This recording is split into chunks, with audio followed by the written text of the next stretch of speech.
So now I'm going to connect this digital storage oscilloscope with the computer so that I can get entire front panel of the oscilloscope into my computer. So for that I have to enter its IP address, and the computer and the system is to be connected through a LAN cable, and its IP address is, I'm entering its IP address. You can see the IP address at the by pressing the utility button on your oscilloscope. You will get 169.254.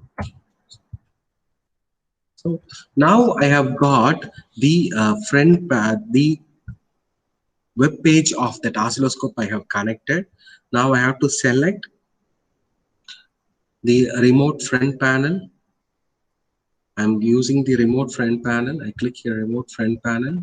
So now it is acquiring the data from the system. So now I have pressed the utility button, right? So you have a utility button here. You press the utility button, and you can select from the soft switches. We have IO here. So I am going to select the IO, and that gives me the IP address of this device, where which I can get a remote control over this uh, oscilloscope. Okay, and select the back button.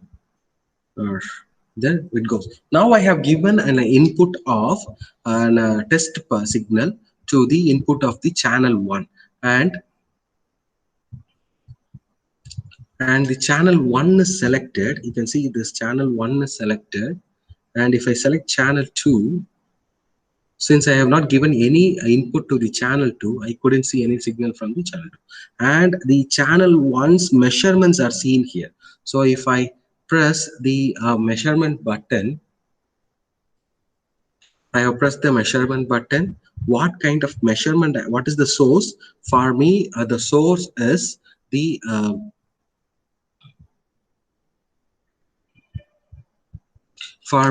source is channel 1. So I'm doing the measurement. You'll have a measurement button here. I press the measurement, and you have given what type of measurement I have to. So you click it, you will get, you have to count the number of cycles, and you have to count the average cycles in the screen, or you have to find the DC RMS value, or you have to find the period of the signal. So I put period, I select the period, and add measurement, right? Add measurement, I add period of the signal.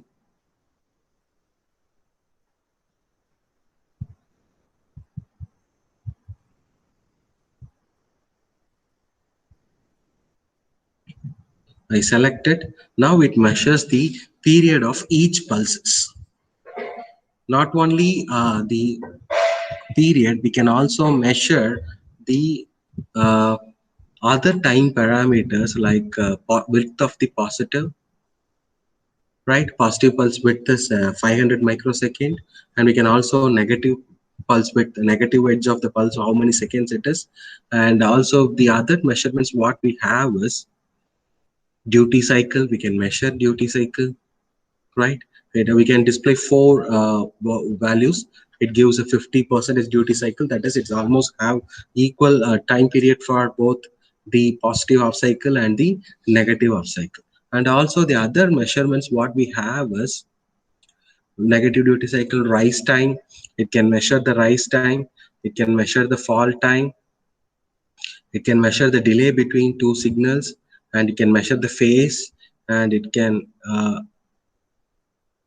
and and also it can measure peak to peak voltage, what is the maximum voltage, what is the minimum voltage, average amplitude, what is the peak voltage, what is the negative base voltage, what is the overshoot time, and over pre-shoot voltage.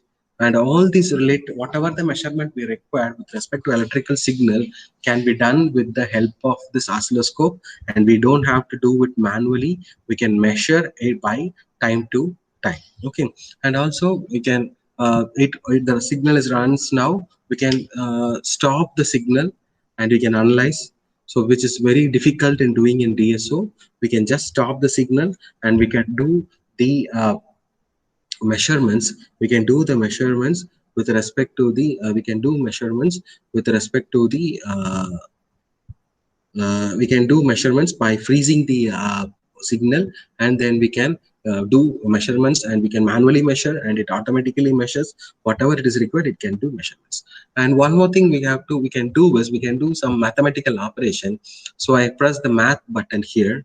So if I press the math button, so what I get a function f of t. What is the operator we have? We have multiple operators. We can do addition, subtraction, multiplication, division, fast Fourier transform. So these are the basic operation that can be done on a signal. So here, when we take the fast Fourier transform, the input signal is approximately a 1 kilohertz signal. So I have to make the center frequency as 1 kilohertz. So I take it as a 250. It is actually showing 2.5 megahertz. I am reducing it to 1 kilohertz.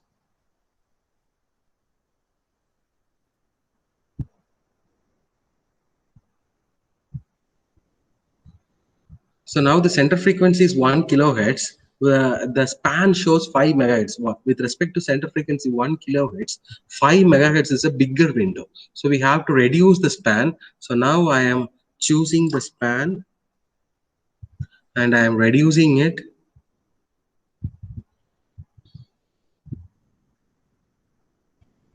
And I'm reducing it. Now we can see a center frequency and its harmonics, right? This is what we have learned in a Fourier series. You have any periodical can be represented as its weighted sum of harmonics, right? So this is the first harmonic, third harmonic, fifth harmonic, and seventh harmonic.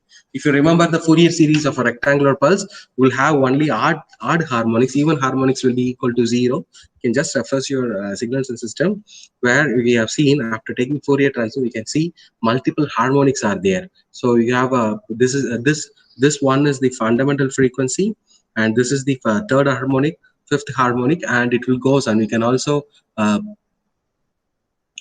reduce that. We can see other harmonics also, so its amplitude will be reducing. Okay, so this is what this is very useful this is one of the useful mathematical operation where we can utilize in analyzing a modulated signal. Okay, so when you studied about the amplitude modulation, you might have studied about the carrier upper sideband and lower sideband. I don't know, you might have seen it when the theory is start, but you can visually see it. What is the upper sideband? What is the carrier frequency? What will happen when upper sideband is suppressed?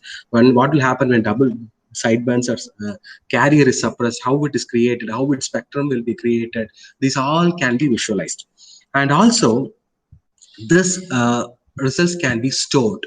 So these real-time results can be stored. Either it can be taken as an image, or it can be taken as a CVV file, where it can be utilized for further design or further analysis. The signals can be stored, and for that we have a save button. And if you want to store, what is the type format you have to store? You have multiple formats. That is, you have a 24-bit BMP file, PNG file, CSV file, ASCII XY data, reference waveform data, multi-channel waveform data, binary data. So depending upon what tool you are going to do the analysis, we can have the file. If you want to access through MATLAB, CSV could be a better option. You can store it in the CSV format, or otherwise you have to put it in a report in the form of images. You can store it as a bitmap image file like bitmap or PNG or so on. Okay, that depends. Or otherwise what we can do is, by using this interface, we can capture the screen image, right? So by pressing this button, capture image, you can capture the screen image, and that will be displayed here.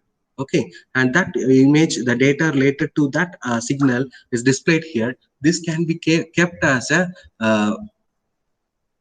This can be kept as a kept for reports or output for the records. You don't have to waste your time by drawing these signals, or you can when complex signal has to be drawn, we can directly take the printout and we can add it as a report, or we can put it in your project report or something. We don't have to draw this, or you don't have to take a photograph of this. Whatever the format you needed, it can be converted or it can be downloaded as wanted. Okay, so these are the advantages of using this digital storage oscilloscope.